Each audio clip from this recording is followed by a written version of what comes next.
everyone, and welcome back to the Narcissistic Survivor Guide Daily Devotional, where we open God's Word and our devotional by Sarah Young called Jesus Calling for strength and support going through these difficult times. I'm sorry, last week I was just completely off my game and wasn't able to come with you on this journey, but in the description box below you can find the devotional and purchase a copy for yourself so that you can go through it on the weekends, on holidays when I don't plan to record, and any days that I plan to record but actually haven't been able to come on and do it. As you know, going through narcissistic abuse recovery and the healing process, it's not a linear journey. It is up and down and side to side, and there are different things that'll just throw you off, and sometimes you just need that extra rest. So one of those big pieces on the healing journey is teaching ourselves to be patient and compassionate towards ourselves while we heal, and not get hard on ourselves for not accomplishing all the things that we've set out to accomplish. So if you get, bumps in the road and weeks or days that you feel less energized and unable to meet some commitments, just be compassionate with yourself. These things are happening. We're still healing. We're still dealing with the trauma, and we really need to just love ourselves and say, I'm overwhelmed. I have too much going on. I need to slow down and give myself time. When you get out of these relationships, there's so much to untangle, both mentally, financially, psychologically, socially. So it's going to take time. It's going to take reflection and being honest with yourself when you've taken on too much, and giving yourself that space to step back and rest and heal from the trauma. So without further ado, let's get back into this series. If you haven't yet, please hit that subscribe button. I'd love to have you here on the channel, spending daily time in God's Word together as we heal and begin to forge a life going forward for ourselves. So this devotional has been just one of those things that touches my heart every time I read it, and has really inspired me and helped me to stay focused on Jesus going through this, knowing that He's in control, that He sees it all, and that He will take care of us. So we're opening up today to January 22nd, and I will begin reading for you from the page from January 22nd. So it says, "Strive to trust me in more and more areas of your life.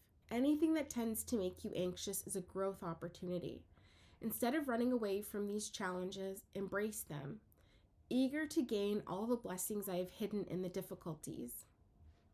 So one of the big blessings in the difficulty is that we draw closer to God. When there's so much chaos and going on, and you don't know which direction it's going to come from next, because the narcissists are masters of manipulation. They're crafty and they don't let go easily. So you just never know where the next flying monkey is going to come from, or the next communication is going to come from, or next upsetting event. And so when we keep our eyes focused on Jesus, He's got blessings for us hidden in these difficulties. When we see the difficulty and we turn our eyes away from it and towards Him, He always blesses us. If you believe that I am sovereign over every aspect of your life, it is possible to trust me in all situations. Don't waste energy regretting the way things are or thinking about what might have been. Start at the present moment, accepting things exactly as they are, and search for my way in the midst of those circumstances.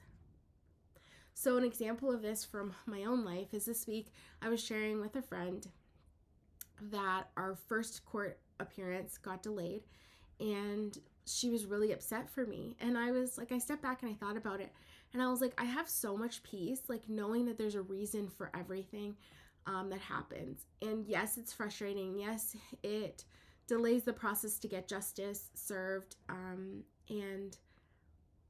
But God has given me so much peace.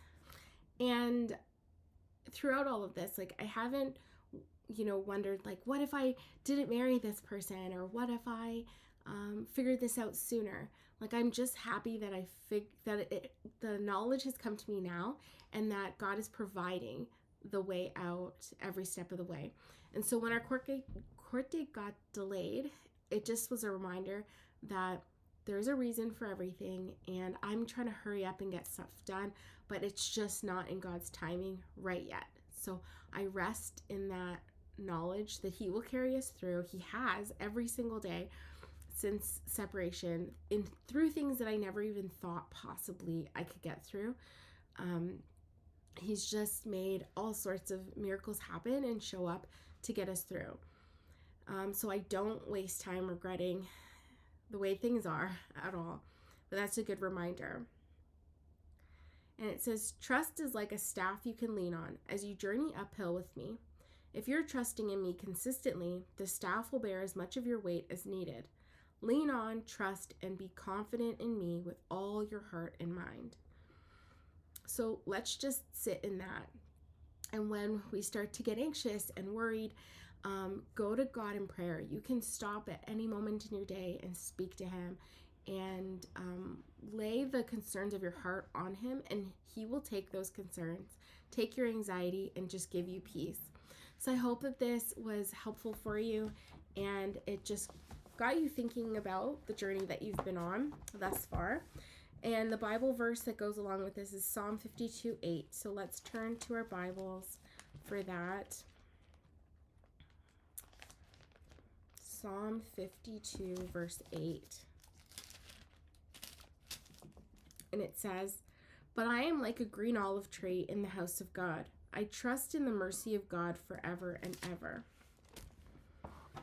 So I hope as you go through your day, you'll be reminded of this and comforted in knowing that Jesus is with you and that He has a plan for everything. Enjoy the rest of your day. I hope you'll subscribe and like this video to help others find it. Share it as well, and I will talk to you again tomorrow. Bye, everyone.